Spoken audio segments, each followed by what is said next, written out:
My name is David Coffey. I'm a physician at Sylvester Comprehensive Cancer Center at the University of Miami. My focus is in caring for patients with multiple myeloma. I'm also a researcher, and I focus on studying the immune system and how we can better utilize immunotherapy to fight the disease. Today I'm going to be talking about the emerging role of bispecific antibodies in the treatment of multiple myeloma. During this presentation, I will be talking about the important role the immune system has in multiple myeloma. I will explain the mechanism of action of bispecific antibodies. I will review the indications and the dosing that the FDA has approved for bispecific antibodies. I will outline some of the adverse effects that patients may experience during therapy, how we treat those adverse effects, and importantly, how we can prevent those adverse effects. I will then review the efficacy from the clinical trials of bispecific antibody. I will finish with some mechanism of resistance that you should be aware of. And finally, I will touch on some of the up-and-coming bispecific antibodies that are not yet approved.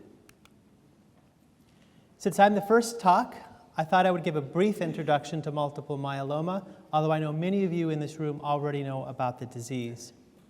Multiple myeloma is a cancer of plasma cells. Plasma cells are a type of immune cell commonly found in the bone marrow, and they normally secrete immunoglobulins, also known as antibodies. These are proteins that bind to viruses, bacteria, and they are cleared by the immune system. When plasma cells experience damage to their DNA, they become tumors. When they start growing rapidly and causing harm to the body, they become cancer cells. The proteins that continuously are excreted by those plasma cells that are myeloma cells are known as monoclonal proteins. Mono for single, clonal for copy. And they can be detectable in the blood and the urine, and it becomes an important test for you and your doctor in monitoring the disease. These plasma cells that are become myeloma cells inside of the bone marrow influence the bone marrow cells so that the bone marrow starts to degrade, lesions start to form in the bones, fractures can occur, calcium can be leached into the blood, known as hypercalcemia, that may require hospitalization. These monoclonal proteins can stick to the kidneys, clog them, and cause kidney failure. And finally, the myeloma cells might overcrowd the bone marrow, causing reduction in normal blood cells, such as red blood cells. We call this anemia. This cancer represents 1% of all cancers in the United States, or 10% of blood cancers. It's the second most common hematologic malignancy. There are 32,000 new diagnoses made per year in our country, and 13,000 people die from the disease in our country per year. For reasons we are trying to understand, it's more common in men and in African Americans. The median age of diagnosis is 65, right at retirement age, and the overall survival is 6 years, but many patients are living well beyond this benchmark. Plasma cells are a cell type within the immune system. The immune system is complex.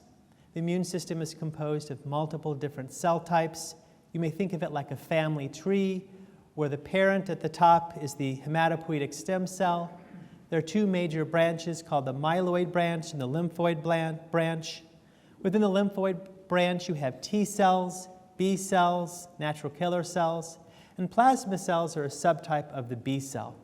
I'm going to be talking a lot today about T cells, which is a sibling you might think of B cells, which are really important in fighting cancer and other diseases.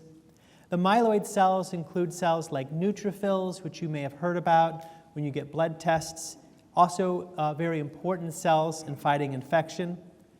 And there are multiple organs throughout the body that the immune system travels through. These are the lymph nodes, the lymphatic vessels, the spleen, the thymus, which is where immune cells undergo maturation, and of course the bone marrow, which is where it all begins, where all the cells are made and then distributed throughout the blood system. I mentioned that the T cells are an important player in the immune system, especially for fighting cancer. So when a myeloma cell has damage to its DNA, the protein that results from that damage gets displayed on its surface. T cells then recognize that something is wrong with that cell. They then bind to it and elicit an immune response by sending protein signals that cause that tumor cell to die. This is a very important mechanism that helps prevent cancer in healthy people all the time. In fact, people probably have cancer from childhood, and our immune system is finding those and eliminating those so they never become a problem. However, constant overstimulation of the immune system can lead to exhaustion. When exhaustion occurs, the immune system no longer recognizes and kills the cancer cells as it should. As a result, the cancer begins to proliferate and grow out of control. So the purpose of immunotherapies are to help boost the immune system. So when the immune system is no longer capable of eliminating the cancer itself, clever scientists have identified ways to help redirect and boost the immune system to fight cancer. We have 4 approved classes of immune therapies for the treatment of multiple myeloma. They are the immunomodulatory drugs, the monoclonal antibodies, the bispecific antibodies, and the chimeric antigen receptor T cells. The immunomodulatory drugs include lenalidomide, pomalidomide, thalidomide. These are oral medications that stimulate T cells, natural killer cells, to fight the cancer. They also inhibit inhibitory cells like regulatory T cells that would normally stop the immune system from fighting the cancer. More recently, monoclonal antibodies were developed. These include elotuzumab, daratumumab, isatuximab. These are antibodies that bind to proteins on the surface of myeloma. These are called CS1 and CD38. Binding to these proteins on the surface of myeloma elicits an immune response directed at the cancer cells. The next immunotherapy to be approved were chimeric antigen receptor CAR T cells, or CAR T cells. These are genetically modified T cells from the patient's body. The cells are removed, sent to a lab, modified to have a receptor to recognize tumor antigens, in this case BCMA, B-cell maturation antigen. When they're infused back in the patient's body, they find to target and kill cancer cells expressing that protein. Dr. Green will be speaking a lot about CAR T cells after my talk today. What I'm going to be focusing on are the bispecific antibodies. So bispecific antibodies are immunotherapy that direct T cells to myeloma cells.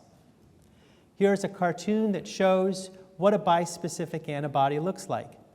It's a linker protein. It links together 2 cells. On the purple end here, you can see that the linker is binding to BCMA, or B-cell maturation antigen.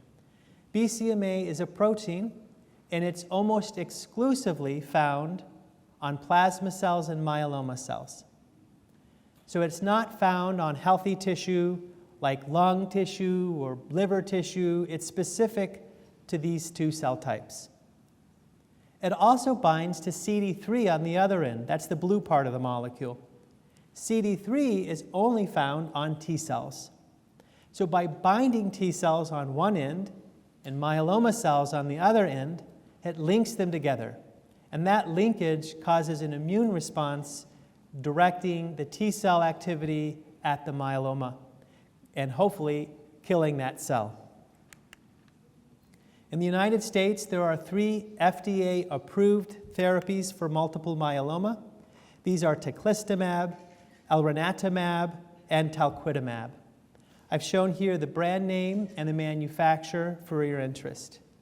So teclistamab and elranatamab bind to B-cell maturation antigen, whereas talquetamab has a unique target binding to the G protein-coupled receptor class 5 member D, or GPRC5D.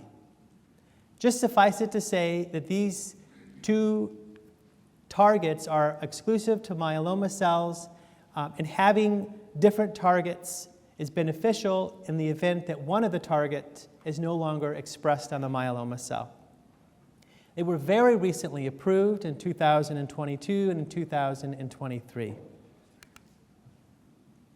So when a drug undergoes study and development, its data is presented to the United States Food and Drug Administration, or FDA.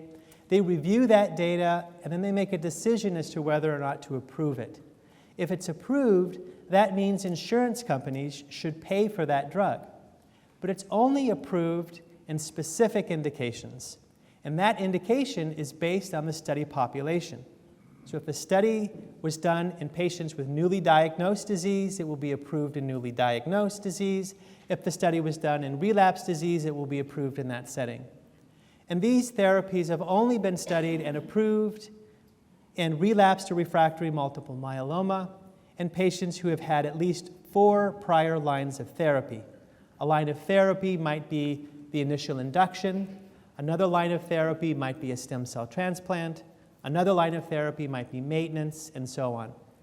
Importantly, those lines of therapy need to include a proteasome inhibitor, such as bortezomib, carfilzomib, or ixazomib, an immunomodulatory drug, such as lenalidomide, pomalidomide, and thalidomide, and an anti-CD38 monoclonal antibody, daratumumab or isatuximab. If a patient has met this criteria, then they are eligible to receive therapy, and insurance companies should pay for it. So bispecific antibodies are administered subcutaneously. This means an injection under the skin. It's usually in the abdomen, and it is given over a few minutes, so it's not a long infusion or injection. It's unique and it does require a step-up dosing. Step-up dosing means we start at a low dose, and then we administer a higher dose, followed by a higher dose, and that gradual administration is necessary to observe any side effects. We would rather have side effects on a lower dose first that we can mitigate with treatment rather than start at the full dose immediately. These step-up dosing are given in the hospital because it requires close monitoring, and the duration of that hospitalization depends on the drug. So teclistamab and talquetamab require a 7-day inpatient hospitalization, where on day 1, 3, and 5, the drug is administered. The other days, it's just observation. After 48 hours from the 5th day, the patient is doing well, no signs of cytokine release syndrome, they can go home. Elranatamab is different in that it requires just 2 inpatient step-up doses, and the patient may go home 24 hours after the 3rd dose, so 4 days of observation. The subsequent full doses are then given in the clinic, outpatient, so no hospitalization needed, and the frequency of those can be every 1 to 2 weeks, and I will explain on the next slide when we would give it every 2 weeks. In patients receiving talquetamab, the full dose depends on if you're getting it weekly or every other week. The higher dose is for every other week. Now, during the inpatient hospitalization, in addition to receiving this drug, a patient would also receive pre-medications before the injection to reduce adverse effects. These are dexamethasone, Benadryl, and Tylenol. If the patient is doing really well after the step-up dosing, these pre-medications may be discontinued. So I mentioned that the frequency of the medications can be given weekly or every other week. So the FDA recommends that teclistamab be given every 2 weeks in patients achieving a complete response or better for more than 6 months. A complete response means no detectable monoclonal protein in the blood. Elranatamab is very similar, although the threshold is a little bit lower, so patients may go to every 2-week dosing if they've achieved a partial response, so at least a 50% reduction in the monoclonal protein or better at 6 months, and with a maintained response of at least 2 months. Now, talquetamab is unique in that it can be given every 2 weeks from the onset. It doesn't require a weekly dosing, and this is because it was compared every other week to weekly in the initial trial, and the efficacy was found to be very similar, no significant difference. So if you were my patient, I would recommend the every other week dosing because of its convenience. Now, how long do you receive these therapies? It's recommended to receive them for as long as it's working. So until disease progression, or if you're experiencing toxicity, it should be discontinued. There are adverse side effects associated with bispecific antibodies. The most common is cytokine release syndrome, or CRS for short. I'll talk more about what that means on the next slide. So 72% in teclistamab, 58% in elranatamab, and 77% of talquetamab patients experience this side effect. The next most common are reduction in blood counts. Those are neutropenia, anemia, thrombocytopenia. Those can be managed with blood transfusions, or we can give growth factor injections. The next are gastrointestinal side effects, or diarrhea, nausea. The next are fever or fatigue. Less commonly, patients will have some soreness or redness at the site where the shot was given. Headache may occur, cough can occur, and fortunately, neurotoxicity is uncommon, but it is seen between 10 to 15% of patients in these trials. So what is cytokine release syndrome, or CRS? It's an inflammatory condition caused by an immune system that is excessively revved up. Symptoms are fever, flu-like symptoms that might be muscle soreness, chills. Patients may have low blood pressure. If we were to check their blood, we would see elevated inflammatory markers. They might have signs of organ damage that can be reversible, and there can be some cognitive dysfunction associated with it. Another type of syndrome called immune effector cell-associated neurotoxicity syndrome, or ICANS for short, is when patients may experience confusion, visual or auditory hallucination, language or speech dysfunction, headache, tremor, seizure, and fine motor impairment. Because of these toxicities, which again are rare, around 10% of cases, we do neurologic examinations regularly in the hospital. So patients will be woken up at night and be asked to write down a sentence or asked questions about where they are, just to make sure that they're not experiencing these toxicities. But as I mentioned, CRS is common, and so we have very good algorithms for treating it. It's pretty routine for us right now to be able to treat these symptoms. So here's our algorithm, and I've just made it very simple here for you. If you have a fever alone, nothing else, then we give Tylenol, and the fever usually goes away. If you have fever that persists for more than 24 hours, or you have fever with a reduced blood pressure, or you have fever needing oxygen, or you have moderate to severe neurological impairment, we have a scale that we use for this, we would give Tylenol, we would give IV fluids, and we would give intravenous tocilizumab, and we would give dexamethasone. So tocilizumab is an anti-interleukin 6 or IL-6 antibody, and what it does is it binds to the protein circulating in the blood called IL-6, which is made by the immune system. IL-6 is like a chain reaction molecule. When it's present in the blood at high concentration, it causes a chain reaction in the immune system so that the immune system becomes overly activated. By shutting down this molecule, we can dramatically reduce the immune system. So patients will feel better within hours of receiving this drug.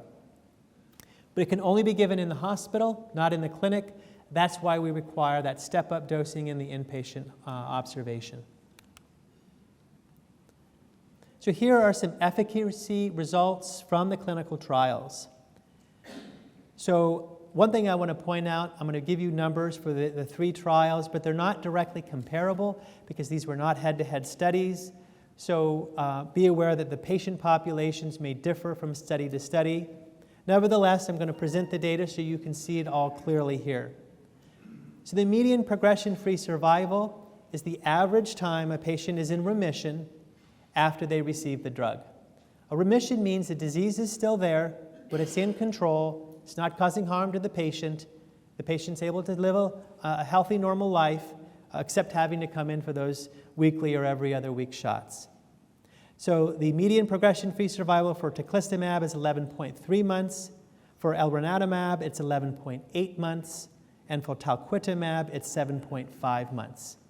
This is quite good, given that these patients had received 5, 6, or more lines of therapy. They essentially had exhausted all the best myeloma treatment when they enrolled in this study. In other studies like this, we don't usually see this long of a progression-free survival. So I interpret this data to be excellent. So that's the duration of response, which I think matters most. But there's also the depth of response, which is how much the disease has been eliminated since starting the treatment. Here are the different categories. You have complete response, which means your monoclonal protein is 0. A very good partial response, you've had a 90% reduction in your M protein. A partial response, meaning a 50% reduction. And then a progressive disease is what we don't want. That's when the protein increased by 25%. So the CR rate was 39% for teclistamab, 35% for elranatamab, and 23% for talquetamab. The very good partial response was 19% for teclistamab, 21% elranatamab, and 33% for talquetamab. Partial responses were 4%, 5%, and 13%. You add up these three responses and you get the overall response. So these overall responses were 60-70%, which is really outstanding. Fortunately, we have come up with ways that we can prevent cytokine release syndrome. So here I'm going to report some data from a recent publication from our group at the University of Miami, where we investigated using tocilizumab or anti-IL-6 before the bispecific antibody infusion, teclistamab. So only teclistamab was studied. The results from our study is in the final column titled Present Study. Other studies have also looked at this, and those are in the first 4 columns. So by giving tocilizumab just prior to teclistamab, the cytokine release rate was just 13%. Compare that to 72% in the clinical trials, a significant improvement. Other studies doing something very similar saw cytokine release rates of around 29% and 36%. As a result of these findings, we now routinely give tocilizumab prior to bispecific antibody therapies at our institution, and we're seeing very low CRS rates. Unfortunately, infection and low immunoglobulin levels are common in patients receiving bispecific antibodies. Infection occurs in about 47 to 76% of patients. Low immunoglobulin or low antibody levels occur in 75 to 87% of patients. The low immunoglobulins is because normal plasma cells are also targeted in the treatment, and these plasma cells are needed to make the immunoglobulin. Remember, immunoglobulin is needed to help fight infection. So to prevent infections, what we do is we give all of our patients who are receiving bispecific antibody levofloxacin, Bactrim, and acyclovir. These are antibacterials and antiviral therapies. They're given orally. Many patients may have already been receiving them prior to starting this treatment. We also check in the blood an IgG level, immunoglobulin G level. If it's less than 400, we recommend intravenous immunoglobulin, or IVIG. This is immunoglobulin molecules from blood donations. We can extract those immunoglobulin molecules from blood donations, and concentrate them, and give them to patients. Now I'm going to touch a bit on potential mechanisms of resistance of bispecific antibodies that may be relevant to you all. So in this study that include researchers from our group at Sylvester identified that there are mutations or complete deletions of the BCMA protein in the cell that may occur even before the infusion is given. If it's not before, then it can be acquired during the therapy. If the BCMA protein is mutated or completely deleted, then the therapy will no longer recognize the myeloma cells. Perhaps in the future, we will be looking at the gene detection level in patients prior to receiving bispecific antibodies or other B-cell maturation antigen-directed therapy so that we can make sure that the treatment's going to work before we put the patient through all of that trouble. Here in my final slide, I'm just going to mention some of the bispecific antibodies that are under development. This is a very exciting field. There are lots of treatments in development. The three that I've listed at the top are being studied at our institution. We have open clinical trials. So if you think this is interesting, you're welcome to see one of our faculty member. The first is ABBV383, and this targets two different BCMA domains. A potential advantage of this, if you have a mutation in BCMA, that one of the domains no longer is recognizable, perhaps a second domain may be targetable by the antibody. It's administered intravenously and once a month. So it might be more convenient to get it less frequently, but it does require an intravenous infusion. There's no step-up dosing, but it does require 24 hours of inpatient observation. And cytokine release rates are very low, 57%. Linvoseltamab is another investigational bispecific antibody that targets BCMA. It's administered intravenously, initially weekly, but then it can be reduced to monthly. Next is ISB1442. It targets two proteins on myeloma cells. One is CD38, the same protein recognized by daratumumab, and the other CD47, the don't eat me protein. And it's called don't eat me because when cancer cells make that protein, the immune system doesn't eat it, doesn't engulf it or phagocytose it. Instead, they stay away. But by blocking that don't eat me signal, then the myeloma cell is no longer considered unedible, and the immune system chomps down on it. It's administered subcutaneously weekly. Has a low CRS rate of 50%. And lastly, I mentioned this one because it binds to a different target. Sylvester binds to FcRH5, and this is another exciting target in myeloma. Dr. Green may speak about it. There are CAR T-cell therapies targeting this, and it's administered intravenously every 3 weeks for a year. I will end here with a picture of our faculty at Sylvester. We have a very big group of clinicians, scientists, and others who are all working to find a cure for multiple myeloma. It was a pleasure speaking with you all today. Thank you for your attention.